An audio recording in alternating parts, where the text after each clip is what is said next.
You don't need to be the best driver to get good race results. And I think I'm a good example for it, because I'm far from being a pro. In fact, I started iRacing about 3 months ago with zero racing experience, and I still managed to get my iRating up to about 2K in both Formula and road cars. This puts me regularly into top split races against drivers with up to 8K iRating or more, like in the race you're about to see. So this is not a tutorial or a technique masterclass. Instead, I want to show you what goes through my head while driving and how that leads to results that I'm happy with.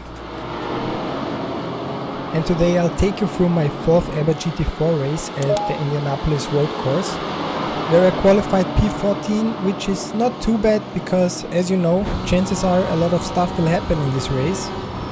And I managed to keep P14 at the start until the first turn.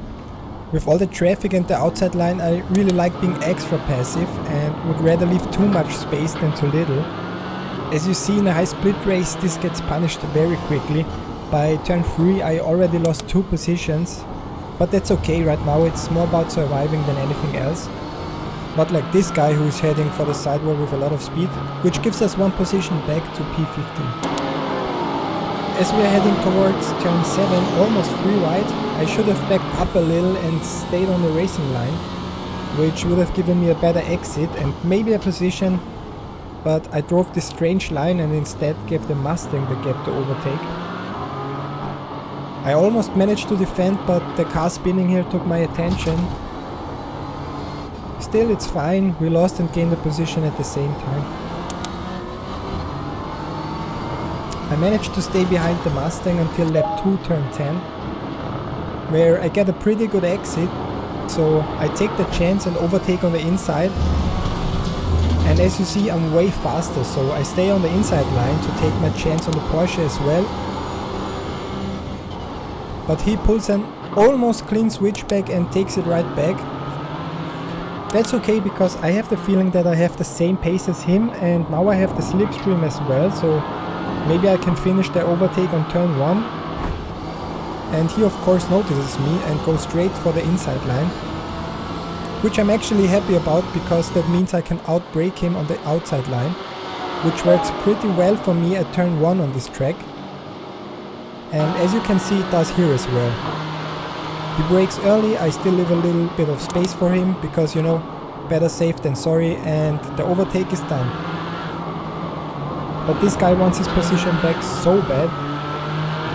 I have a really hard time getting rid of him, as he's glued to my rear bumper for the next few laps, but it's not enough for any sort of overtake until lap 5.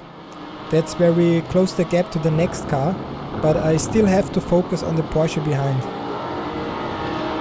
Here he gets a better exit than me and goes for the overtake on the inside, exactly like I did to him earlier, so I thought, you copy me, I'll copy you, and he goes a little wide, I complete the switchback, way cleaner than he did, and this now gives me a little bit of room to concentrate on the Mustang in front. Which brings us to lap 6, where P10 and P11 decide to make space for the driving experts as they crash and leave the track. So now we are in P11. And as I was fighting with the Mustang, the white Porsche already caught up again, which was a problem because I felt quicker than the Mustang.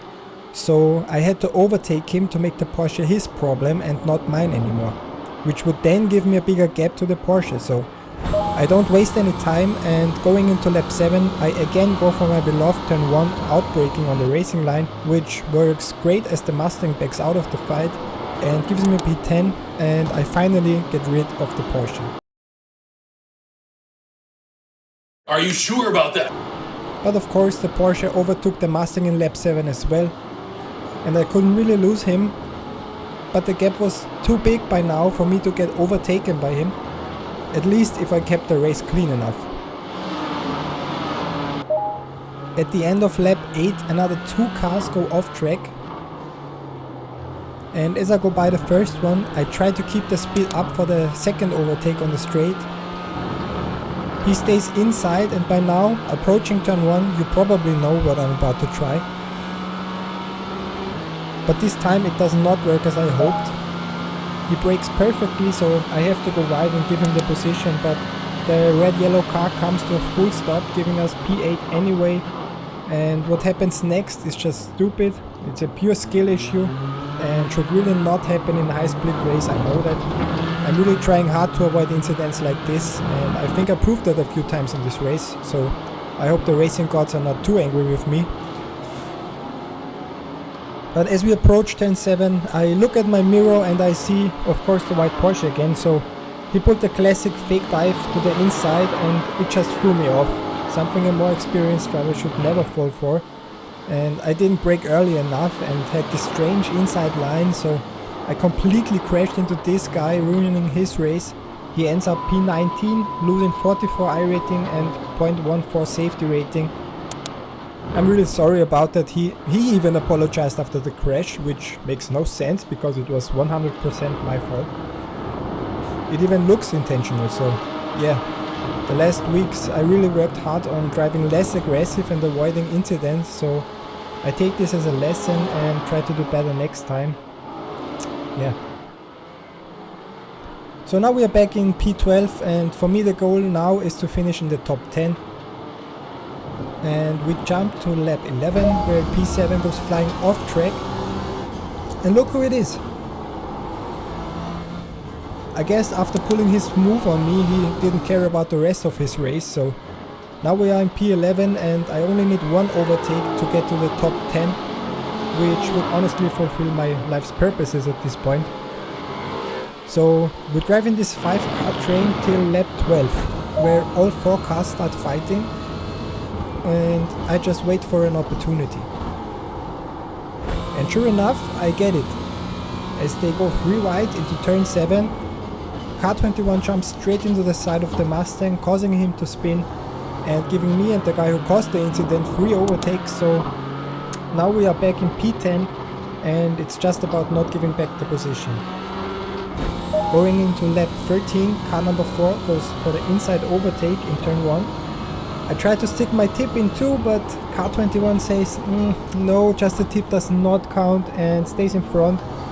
But he's off racing line, so I try to get as close to him as possible to go for the overtake at turn 7. And I'll be honest, this already didn't work out well in this race before, but this time I was confident because I at least tried it on purpose now, so I think I was almost too far back to try, but I showed him early enough that I was going for it. And this time it worked out perfectly, giving me another position to P9. And 1 lap later I just bring it home safely, crossing the finish line in P9. So yeah, P9 might not sound that impressive, but for me in top split with 1 spin and just 4th GT4 race, I'll take it.